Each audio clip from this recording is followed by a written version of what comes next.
25 ans de vie commune. 47 églises réparties sur 4 continents en Europe, en Afrique, en Amérique latine, dans l'océan Indien et le Pacifique. À quoi comparer la communauté évangélique d'Action apostolique? À un vieux couple qui n'a plus rien à dire, ni plus rien à faire? Ou bien la Seva a-t-elle conservé toutes les ardeurs de sa jeunesse?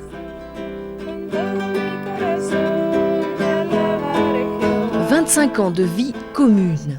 Les églises qui composent la Seva ont-elles fait un mariage d'amour ou un mariage de raison? Pour répondre à cette question, il était nécessaire que la Seva entreprenne une analyse de fond de ses structures et qu'elle se pose la question de son engagement dans le siècle qui s'annonce. Le message du Christ est-il réellement une bonne nouvelle de salut? La Seva le croit, mais saura-t-elle en faire la preuve devant les hommes et les femmes d'aujourd'hui?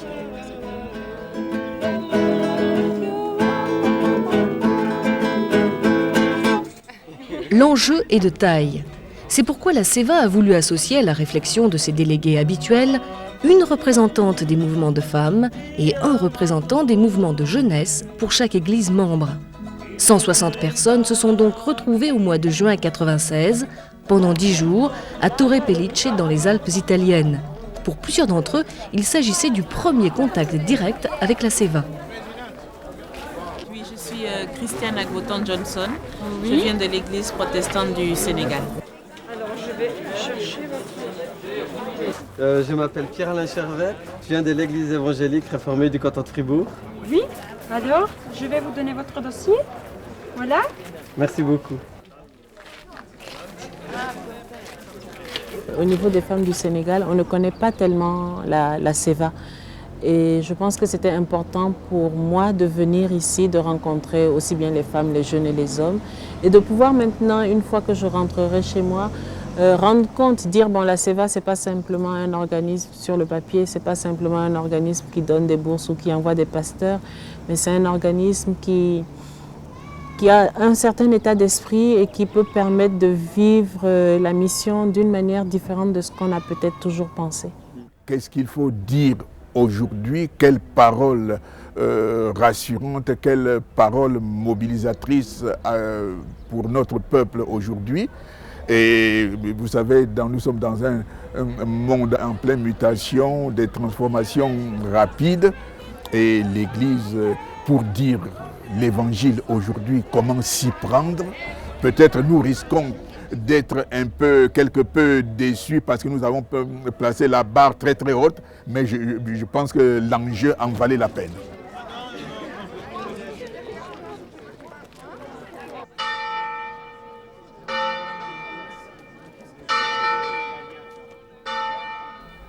Que de changements en 25 ans! Fin de la guerre froide et de la bipolarisation du monde, fin du régime d'apartheid en Afrique du Sud, fin de la guerre civile au Mozambique, fin des essais nucléaires dans le Pacifique, amorce d'un processus démocratique dans plusieurs pays d'Afrique et d'Amérique latine, même si des foyers de tension subsistent çà et là. La Seva a été le témoin, plus ou moins proche, des profondes mutations que le monde a connues en un quart de siècle.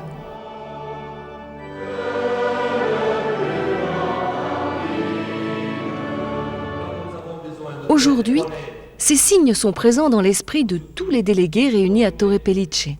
Ils renforcent en eux une certitude, le royaume de Dieu est en marche. Il est déjà en germe dans le monde et tous les chrétiens sont envoyés pour proclamer cette bonne nouvelle. Ta vie qui va venir. C'est pour cela, Seigneur, que nous te prions. Voilà la réforme.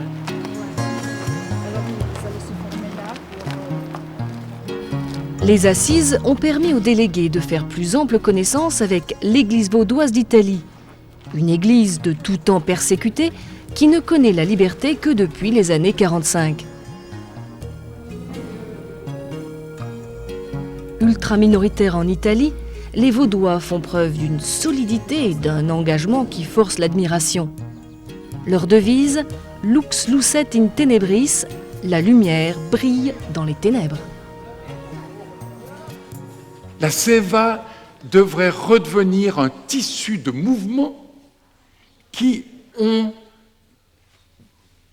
dans le cœur un espèce de virus qui les obligera constamment à rappeler à leur Église que l'Église dépasse les frontières nationales, que c'est une Église du village global qui devrait être envisagée.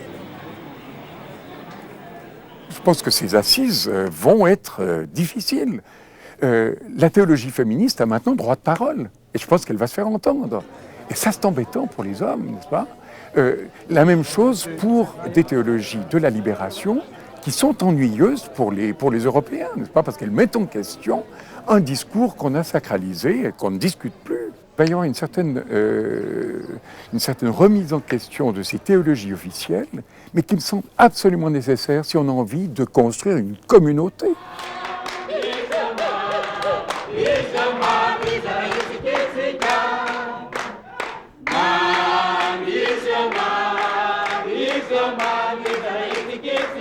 Je crois, c'est même une conviction, avec un sociologue français spécialiste de la question jeunesse, que les jeunes sont maintenant considérés comme un peuple différent de celui des adultes, avec une culture qui est totalement différente. C'est un peuple qui est étranger à l'Évangile, étranger à l'Église. Il n'y a plus de fondement chrétien. Et c'est dans ce sens-là que j'espère que la CEVA puisse aider les églises, puisse donner des pistes de réflexion aux églises, puisqu'elles, justement, s'intéressent à déjà beaucoup réfléchi la question des relations entre peuples, la question de la mission auprès des peuples qui ont une culture, une tradition qui est différente.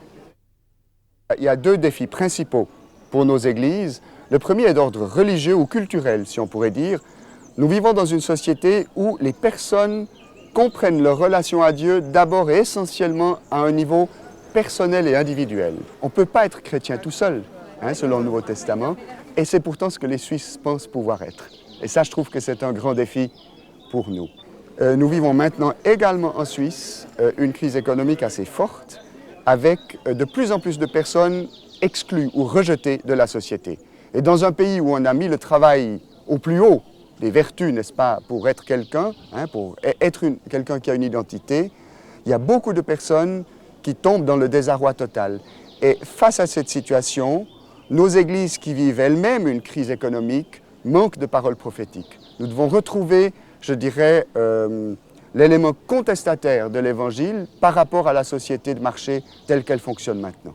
L'Église, à un moment donné, a prêché une parole invitant les chrétiens, ou enfin l'homme africain, à tourner son regard vers le ciel. C'est là que se trouve le paradis. Bon, les souffrances de ce monde seront récompensées au ciel. Bon, mais l'homme africain a découvert que ce message-là ne passe plus.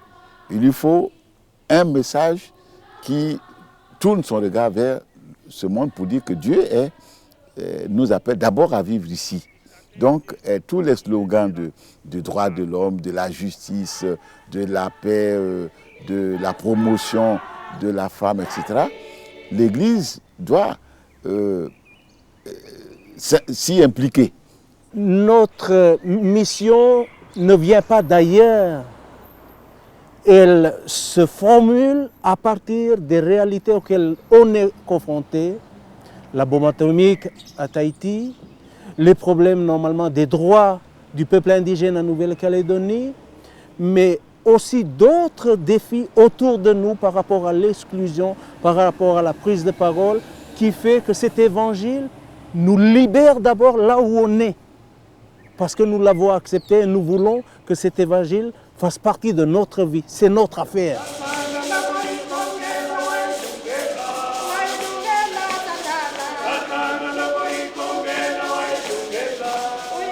Un problème quand même en Afrique, c'est que l'Église ne s'est jamais complètement impliquée dans la vie de tous les jours. On ne veut pas trop parler de politique, on ne veut pas trop rentrer dans ceci, dans cela. Et je pense que c'est un tort parce que être chrétien, ce n'est pas seulement prier ou se dire Dieu est grand, c'est sûr, mais Dieu est grand pour nous amener à agir. L'idée de chasser les démons, ce n'est pas seulement l'idée de possession démoniaque, Il y a autre type de démons. Le démon du néolibéralisme, le démon du capitalisme, le démon de l'indifférence. Il y a beaucoup de choses. Pour moi, ce texte et tout ce qui a été dit, l'Église est constituée par les individus. Donc si chaque individu redécouvre la Bible comme moteur de son action, c'est donc l'Église qui redécouvre la Bible comme moteur de ce qu'elle a à faire.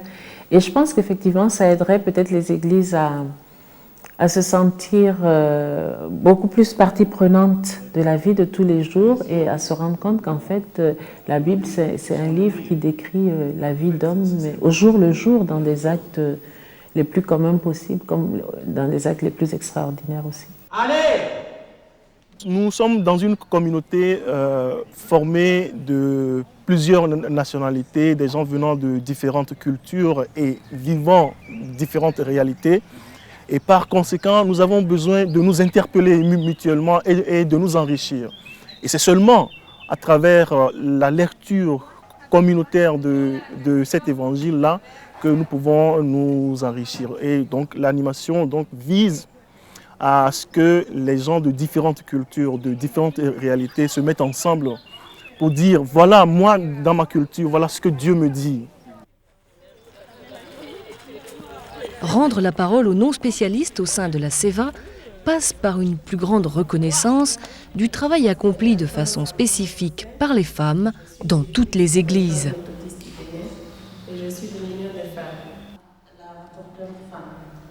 L'Assemblée de Torre Pellice leur a consacré une demi-journée au cours de laquelle a été évoqué le rôle déterminant des mouvements féminins dans la diaconie, la réflexion biblique, l'animation liturgique, la catéchèse ou l'évangélisation.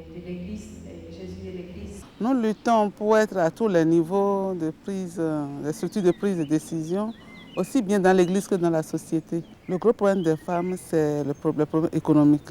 Parce que nous pensons que pour que la femme soit vraiment libre, il faut d'abord qu'elle soit alphabétisée et qu'elle puisse se suffire. Parce que dans la mesure où la femme s'autosuffit financièrement, qu'elle pourra se dire un peu indépendante.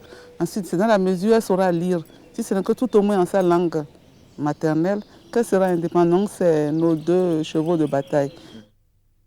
Quel est l'apport spécifique des femmes au sein de l'Église et dans le témoignage qu'elles rendent, si tu veux, dans la vie de tous les jours? C'est évident qu'en une église où il y a beaucoup de femmes, tout le travail est pratiquement sur l'épaule de la femme. Mais c'est un travail qui se fait avec beaucoup d'amour, de solidarité, de sacrifice, mais aussi avec un peu de critique. La femme a commencé à poser des questions pour essayer de faire une critique à la même structure de l'Église, à la société même. Et je pense qu'elle essaie de faire une contribution culturelle aussi.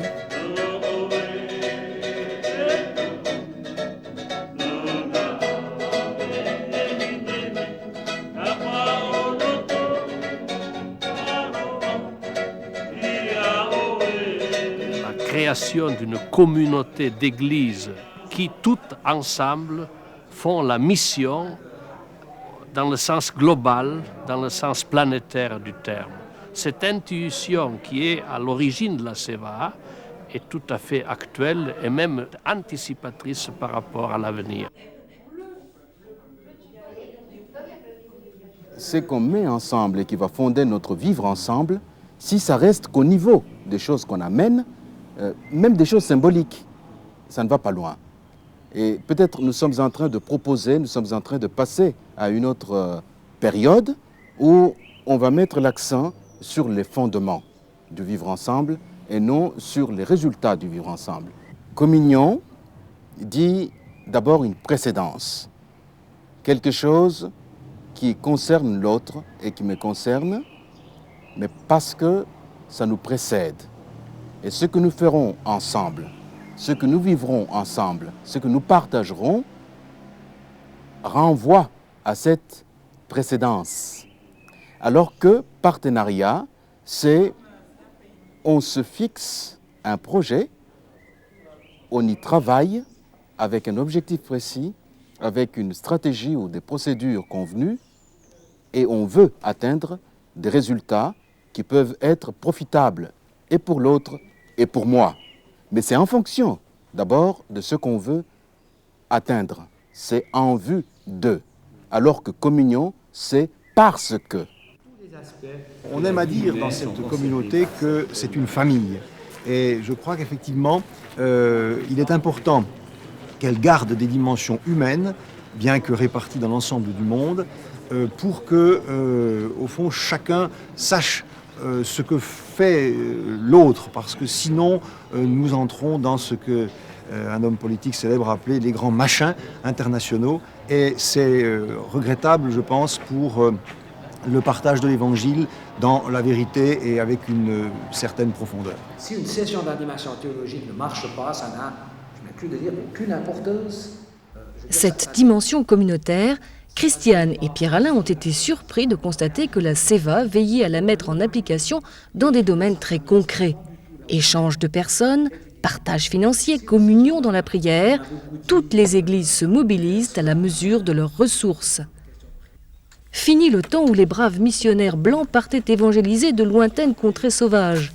Aujourd'hui, la mission est de partout vers partout. Depuis une quinzaine d'années, se développent au sein de la communauté des échanges sud-nord et même sud-sud. Je m'occupe de la gestion du personnel, la gestion des équipements, la gestion des finances, la gestion de tout ce qui concourt à l'amélioration, en tout cas au redressement surtout de l'enseignement et des œuvres de l'Église méthodiste de Côte d'Ivoire. Il fallait mettre en place d'abord la structure de gestion, de contrôle de gestion, former les comptables au mécanisme, former tout le personnel à l'efficacité, surtout dans le domaine de la gestion, et enlever ceux qui n'étaient pas compétents. Donc réembaucher de gens beaucoup plus compétents, les former, mettre en place une structure.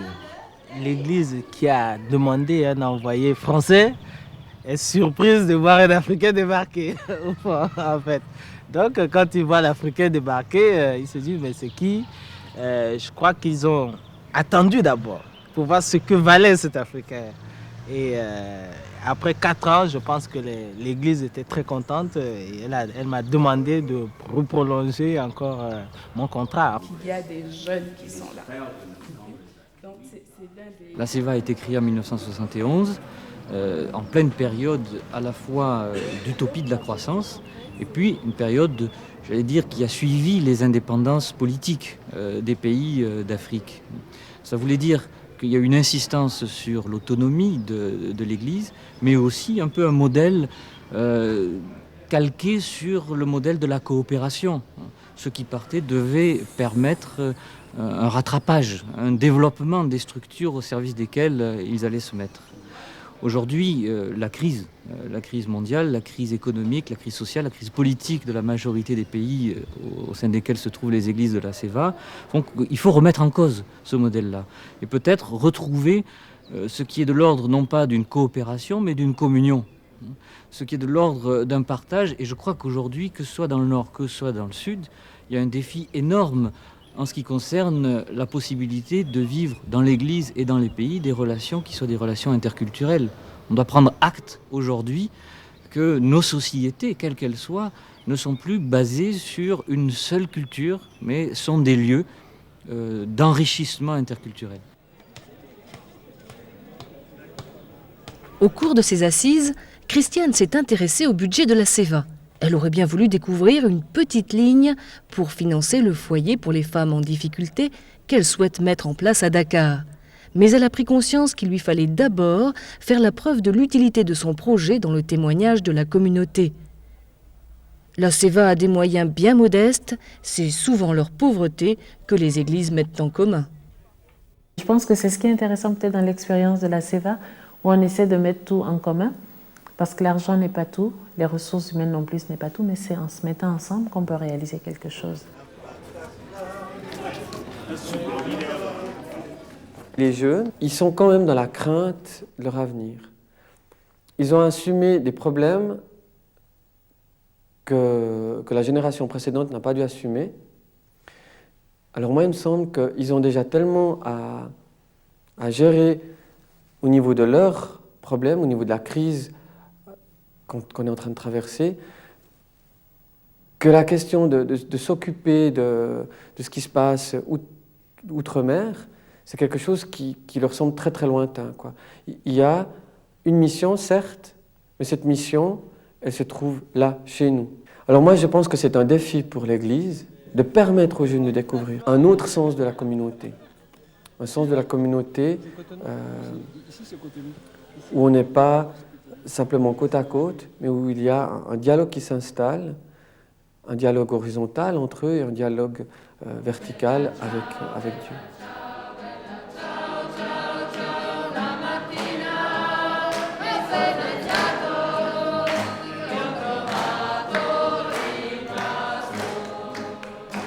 Je crois que l'église des 4 murs, enfermée dans les temples et les chapelles, ce temps-là est révolu. Il faut que le témoignage s'incruste davantage dans la société au sein de laquelle les hommes évoluent. C'est là où l'église a beaucoup plus d'accent. Mais l'église de dimanche, c'est une chose, mais l'église des 6 autres jours de la semaine, c'est dans les quartiers, dans les bidonvilles, dans les périphéries qu'on rencontre une telle église en activité.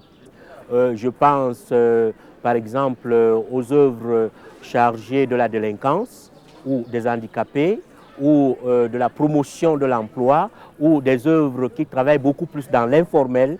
Tout ça, c'est des nouveaux créneaux qui naissent et qui interpellent davantage nos églises aujourd'hui.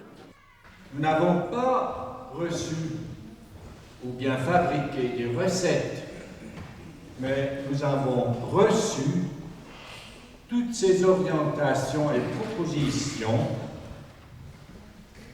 sous quelques grandes lignes. Il y a un deuxième point, une autre... Animation théologique, formation, échange de personnes, justice et droits de l'homme, communication, politique financière, jeunesse, rôle des femmes, tous ces domaines ont été explorés en profondeur au cours des assises.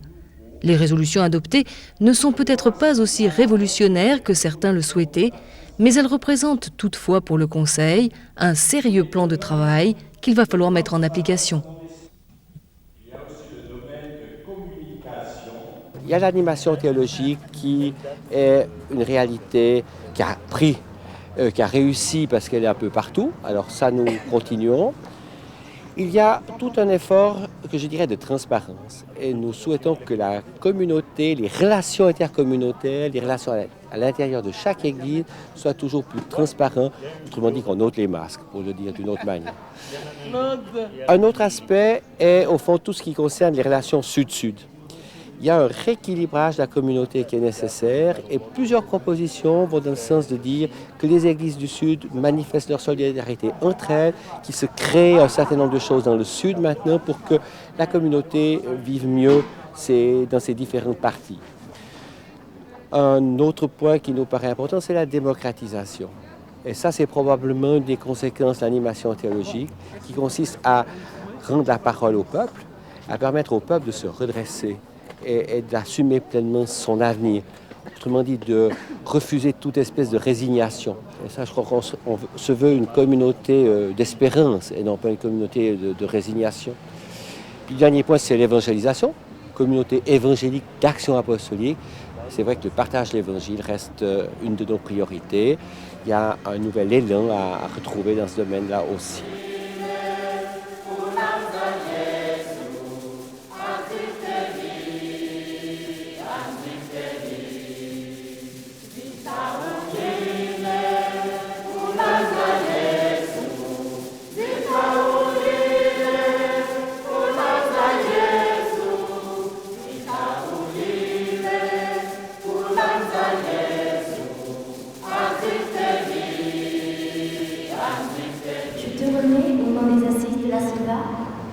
Tenue à Torre Pellice le 24 juin au 4 juillet 1996, les résolutions des assises et la déclaration finale. Nous te les confions pour que le Conseil et nos églises se les approprient.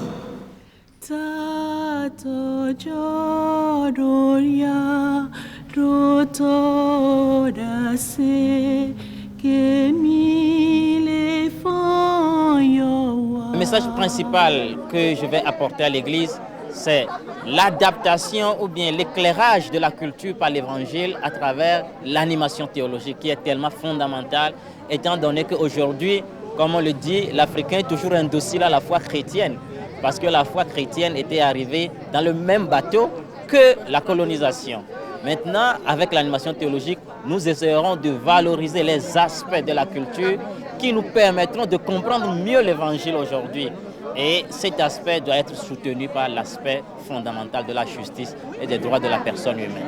Le message que je ramène dans mon église, c'est surtout ce message qu'on nous a donné, qui était le thème des assises. Voici que moi je vous envoie. Je pense que tout le monde a une place dans l'église et tout le monde a un rôle à jouer. Ce n'est pas uniquement les pasteurs ou les animateurs théologiques, mais c'est tout le monde, les jeunes, les femmes. Et je pense que cette participation effective de tout le monde, aujourd'hui, va inciter tout le monde à lutter et aller en avant pour que l'évangile continue. C'est d'une richesse incroyable. Et je repars d'ici avec des sourires, avec des visages venant d'outre-mer et avec une vision de l'Église universelle que je n'avais pas auparavant et qui relativise certainement les problèmes que je rencontre dans mon église locale. Je pense que là maintenant, on a de nouveaux éléments pour alimenter notre rêve. Je crois que les gens n'avaient plus assez de pièces là, dans la machine à rêve. Et là, bon, ça va redémarrer.